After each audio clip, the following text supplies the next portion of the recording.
The Las Vegas Raiders are entering a new era, but what does that actually mean? A new front office, a legendary coach, a new power structure with Tom Brady taking a bigger role. The Raiders have a ton of cap space and big decisions to make in free agency, but they're also loaded with pending free agents, which means this roster could look completely different in 2025. So today, we're breaking down what Pete Carroll brings to the Raiders, how John Spytek will reshape the roster, what to expect from Brady's increased role as an owner, and how they should attack free agency and the draft. Let's get into it.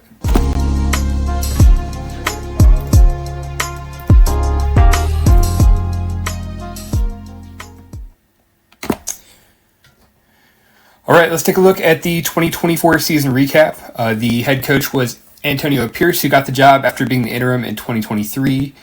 The quarterbacks were Gardner Minshew and Aiden O'Connell. The record was 4-13, so the Raiders ended up picking sixth in the draft order.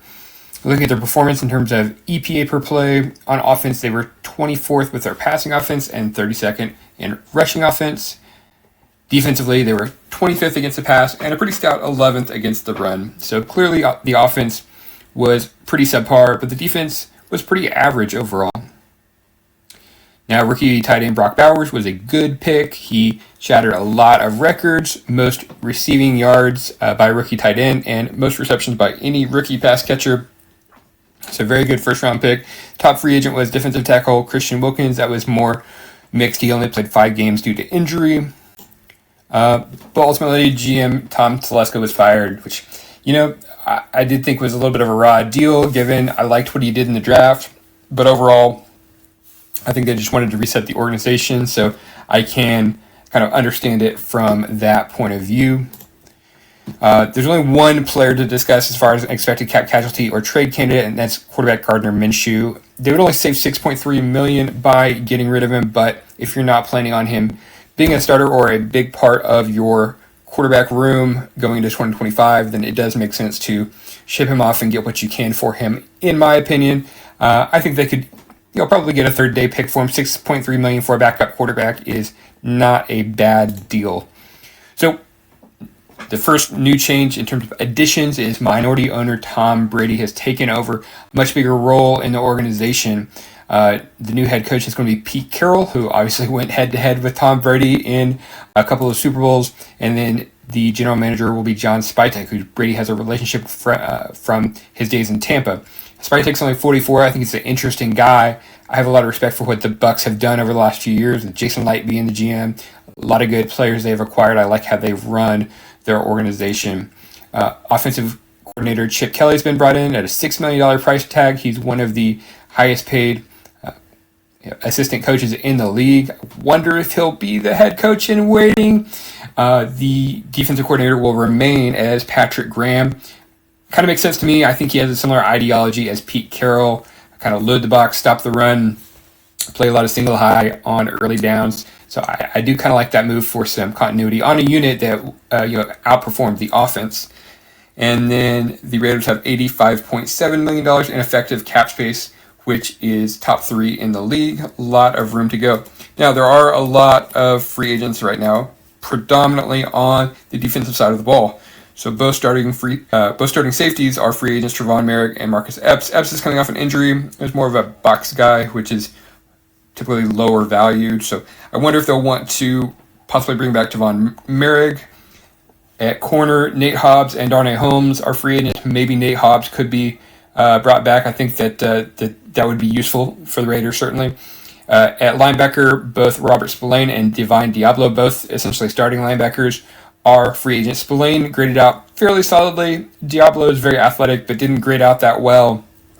On the edge, Malcolm Kuntz and Calebon Chason are free agents. So Kuntz had a really good 2023, but has kind of been maybe usurped by Tyree Wilson developing into a competent-looking starter. I think there would be room for all 3 of those guys, along with Max Crosby, of course, in the edge group. But we'll see. He may get a bigger contract elsewhere. Calebon Chason, former Jags first-round pick, has developed into a pretty good pass rusher. Still struggles against the run, but pretty athletic. Speed rusher coming off the edge. On the interior, Adam Butler and John Jenkins are both over 30 run stoppers. Maybe bring back Adam Butler. He's right about at 30. Jenkins is like 35. Probably not coming back there. At running back, Alexander Madison was kind of expected to be the starting running back this year. Didn't live up to it. He is a free agent. So is Amir Abdullah, who, interesting guy, he's like 31 years old, hadn't had 300 yards rushing since like 2017 with the Lions, and did have a pretty good final 5 games of the season. But both these backs are free agents, and I think they'll want to look elsewhere. Both these guys were their top 2 pass catchers at the position as well, so wonder if they'll look for someone who can catch passes at running back. Let's look across the roster at some immediate needs. First of all, quarterback, with Minshew probably gone, and O'Connell probably being the number 2 going forward. Quarterback is going to be a big need for him. Running back as well, I think Sincere McCormick showed that he could possibly be a starting caliber guy, but he did get injured down the stretch, and I wonder, he could easily miss half of 2025 or more. And then the other returning guy is Zamir White, who was under 3 yards per carry, 2.8 yards per carry in 2024. I definitely think that's a spot where they're going to look, especially with Pete Carroll having, commonly used a lot of draft capital on running backs in Seattle. And then linebacker, again, with Spillane and Diablo being free agents, the room is pretty empty. Luke Masterson and Tommy Eichenberg are the returning guys. I kind of think Eichenberg could develop into something, but I don't know that they want to rely on either of these guys to start for them right away. Kind of medium-sized needs, you have receiver. So Jacoby Myers had 1,000 yards. Trey Tucker is an interesting dude, fast, but he's small. He's a slot-sized guy, 5'9". And then there's no depth really behind them. So I think wide receiver is going to be a big spot to bring in a couple guys, and then defensive tackle outside of Christian Wilkins. They've got a couple of free agents we talked about, just not much in that position group. And then at corner, Jack Jones was brought in from New England, played well, but he had a good relationship with Antonio Pierce. He's a guy who's had off-field issues. I wonder if he's going to continue to be able to stay in the lineup and be a starting caliber guy without Antonio Pierce in the fold.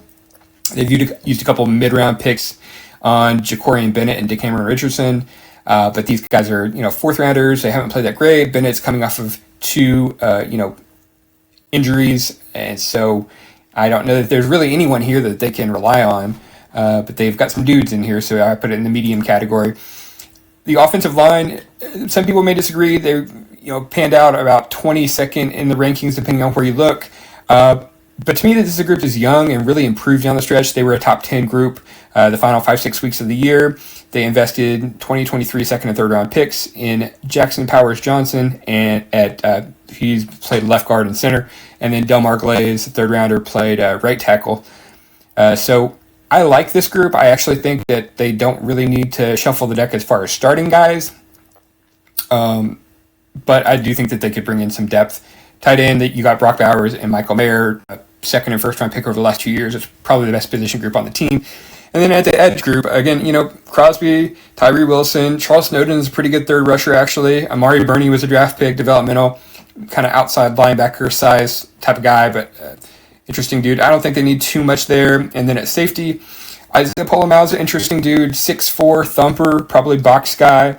And they've got this kid Harper, who is a UDFA, but I think can be potentially that deep safety. So they're going to have to decide if they want to try to bring back Trevon Merrick and add to this group, or if they're good, they might just be good with these 2 guys and just bring in some depth behind them. So let's look at some free agents who may fit this team. So at quarterback, I looked at maybe Justin Fields or Russell Wilson. Obviously, the relationship with Pete Carroll and Russell Wilson has people wondering if a reunion is in store.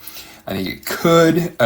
Wilson has said that he's more interested in staying in Pittsburgh, which makes sense. I mean, they have a better infrastructure, probably a better chance for him to win right away. I don't think he has time in his career to rebuild, but I still could see it happening. And then Justin Fields as well.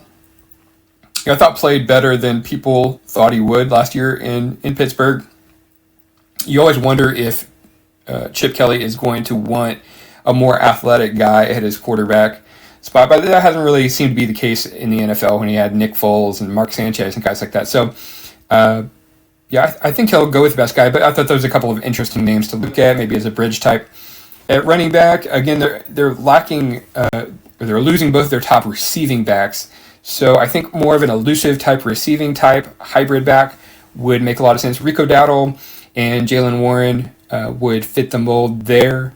I don't know that either guy is a bell cow.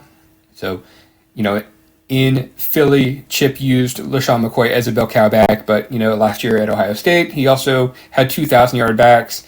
So I think he could go either way on that. But both these guys, I think, would help out their running back room for sure. Linebacker, I put Bobby Wagner. JK, haha, unless. So I could see, them calling and seeing if he wants to come back. I don't think that it would fit where he's at in his career with him probably only having, 1 or 2 years left. But I think they'll make the phone call. More realistically, at the Mike middle linebacker, I think they could re-sign Bobby Spillane. I think also Cody Barton is a guy that Pete Carroll had in Seattle and developed into a starter, and he's a free agent now from Denver. He would make sense to bring into that Mike backer spot. And then at will linebacker, weak side backer, you're looking for more of a coverage guy, speed guy. Tyrell Dodson from Miami by way of Buffalo would fit that role. Or you could re-sign Divine Diablo. Obviously, look in the draft. Different options there. At receiver, I do think you need someone who can play outside and maybe be a little bit of a field stretcher for you. I put Marquez Valdez-Scantling. I think that's a guy that could fit. I don't think you need... Keep in mind, this is someone who's going to be a number 3 option in your offense, probably, behind Brock Bowers and Jacoby Myers. So, doesn't need to be a super high-volume guy, but someone who can get vertical and threaten the defense deep. I think Valdez-Scantling could be that type of guy. At starting corner, DJ Reed is a guy, and Shaquille Griffin are two guys that Pete has experience with from Seattle and seem to end on decent terms with. I know they didn't re-sign these guys, so you can say, well, do they? But I think that they have a decent relationship, possibly. Mike Jackson was a guy that maybe it seemed like they shipped off, traded off. So I thought maybe not him, but maybe Reed or Griffin could be guys that they might want to bring in. As far as splash moves, these are a list of guys that will probably get big contracts. This is the team that has big money to spend. So you could always see them bringing in a guy for a high impact, almost regardless of position. Sam Darnold, maybe. T. Higgins or Chris Godwin, maybe if those guys leave the teams they're on right now. Trey Smith, again, offensive line, I don't think he's a huge need, but he'd make them better, no question. And then Josh Sweat off the edge, I think he's going to get a big money deal. Zach Bond could be a good mix of, you need a guy to play that will linebacker spot, and he had an all-pro season. You got the money to spend on him, so maybe make the defense better that way. Let's look at the draft strategy. You've got an extra third-rounder from the Devontae Adams trade, and you've got 2 extra 6th-round picks. The top immediate needs we said were quarterback, running back, and linebacker, medium, receiver, D-tackle, corner, and lesser needs were offensive line, tackle, edge, and safety. Also like to look ahead to your top 26 free agents. I'll show their age here too. You've got Colton Miller at left tackle. I still think that they could re-sign him. Jacoby Myers can kind of go either way on. He's going to be 30 at receiver. Dylan Parham at 27 years old at guard. Probably, would merit a re-sign. And then Jack Jones at corner is getting close to 30. Corners sometimes slow down. Again, he's had the off-field concerns. It's crazy that he's going to be 29 at the end of his rookie contract. He's like a 25-year-old prospect. But anyway, Jack Jones is going to be a free agent, so I wonder if you'll be looking to the future at corner there. Did a 3-round mock draft from NFLMockDraftDatabase.com. And in the first round, I went with Ashton Jeanty from Boise State. And this may be a surprise to people. There were Will Johnson and Teteroa McMillan on the board. But I really think that Pete Carroll loves to have a good running back and doesn't mind spending high cap space on it. My view of the offensive line is that it's pretty good. And I think that you could justify taking a running back here. You could certainly go for a corner if you like Will Johnson. You could certainly afford another starting receiver in the mix with Tet McMillan. But these are the 3 guys that I think make the most sense for this team. And of the 3, it would not shock me at all if Pete Carroll wanted to go with Ashton Jeanty. In the second round, with the 5th pick in the second round, I went with cornerback Azareye'h Thomas from Florida State.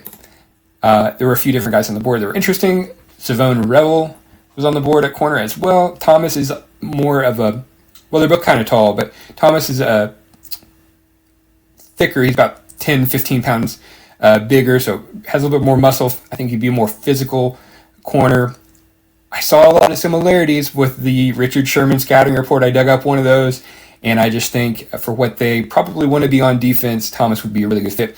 Now at quarterback, Jackson Dart and Jalen Milroe were on the board, and there's a lot of people that would probably say, hey, you got to go try to get the quarterback at the first chance that you, first opportunity that you have to take one that fits the range.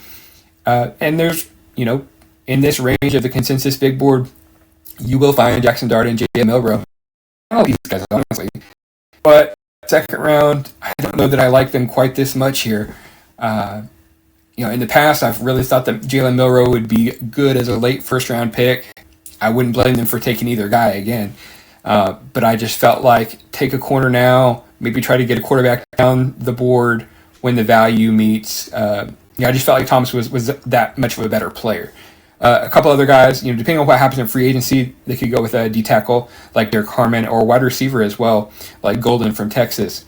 I just think that here at this spot, going with a position player over a quarterback is just a better value for building out your football team. In the third round, with the first pick that they have, which is the 68th pick, I went with wide receiver Alec Io-Manor from Stanford. He's at 50 on the consensus big board, so it's unlikely that he makes it here to this spot, but I did decide to go with him here as a value pick, as a second receiver. I like his vertical speed and size that he brings to the table. He's also a physical guy. I think Pete Carroll would probably go gaga over just the way he run blocks as well, but really bringing him in for that vertical receiving component. Now, Quinn Ewers was on the board here. I did deeply think about it here, but I decided the value was too good to pass up. Defensive tackle Omar Norman Lott would be an interesting piece. My view of the Pete Carroll defense is that it's normally kind of a hybrid front. They've used defensive tackle types at defensive end in the past, guys like Red Bryant, and so I think Norman Lott would be an interesting dude, whether it's a D tackle or D end, as a guy who they can move around. And then a linebacker like Schlesinger from UCLA starts to come into play here as well in the third round. I went with Io-Manor from Stanford, and then Quinn Ewers was still on the board 5 picks later with their second third round picks. I went ahead with him. But if he wasn't here, they didn't want to go that route again. I could see them adding to their defense. So they get Quinn Ewers in the third round. They get a starting caliber receiver and running back, and they start to work on that defense with Azareye'h Thomas from Florida State. Man, in conclusion, the Vegas Raiders are a mystery right now. They're still looking for an identity post Al Davis. With a new coach, new GM, and Brady's influence growing, this offseason could definitely go in a lot of different directions. Now, Tom Brady brings some credibility to the table, but does he bring competence? You've got to wonder, because typically good players it's like the better they are, the more that they have struggled to be competent front office people. And Tom's hired John Spytek, which I think makes a lot of sense. But you think about how much John Elway was involved with the Broncos, and did that help them out? I would say probably not really. So we'll see what happens. There is lots of cap space. They have the money to make major moves, but should they choose to go all in right away, or should they take a long-term approach? What's the number one move that the Raiders need to make this offseason? I want to hear from you. What do you think? Should they go after a veteran quarterback? Should they rebuild the defense? Should they make a big splash in free agency to, make the team better right now? So please drop your comments in the thoughts in the comments below, and let's talk about it. If you enjoyed today's episode, hit like, subscribe, and ring the bell so you don't miss the next breakdown, which is going to be the New York Jets. Until next time, I'm Ben Jackson. Thanks for tuning in to 32 Teams in 32 Days. See you in the next one. Until next time, just win, baby.